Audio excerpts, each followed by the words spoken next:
When excitement lasts for a season, commitment stays still. When we look at Proverbs chapter 16, verse 3, we see a beautiful scripture.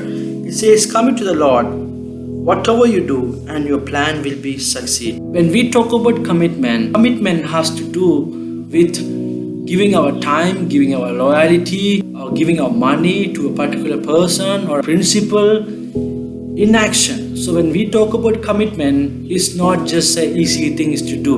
God is asking us to commit our plans, commit our ways to the Lord. When Jesus was in this world, we can see there are two types of people who follow Jesus. They were committed disciples and there were excited crowds. When we see the excited crowd, why they follow Jesus? Because of his miracles, because of his healing, because of he provide bread for people. So that's made them to follow. They were not always with Jesus, but the committed disciples, when Jesus went through storms, when he went through tough time, the disciple was always with Jesus. They didn't leave because they were committed to follow him. Whether they were good time, whether they were bad time, whether they had food, whether they had not food, they followed Jesus because they were committed.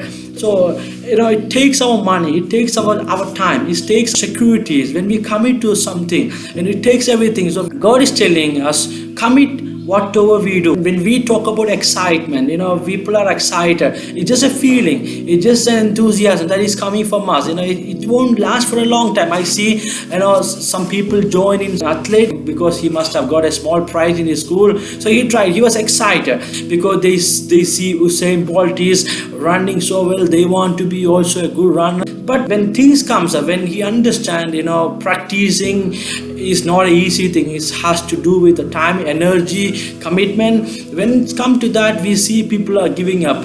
Same way when we come to God, we see people come because they get a small blessing. Maybe they get some healings or deliverance.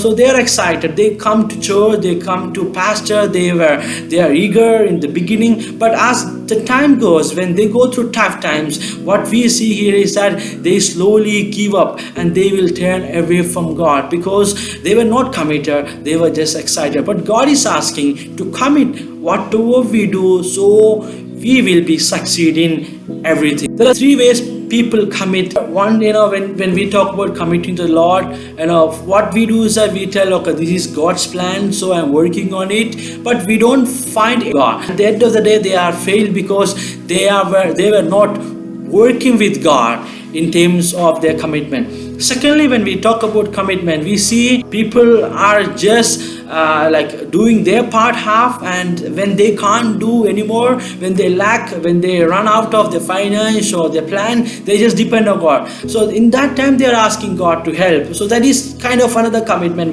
that we see. And the third thing is that some are committed and they just give to the Lord. They don't want to take any initiative, so they are just giving everything to the Lord. But that also we can't find a result.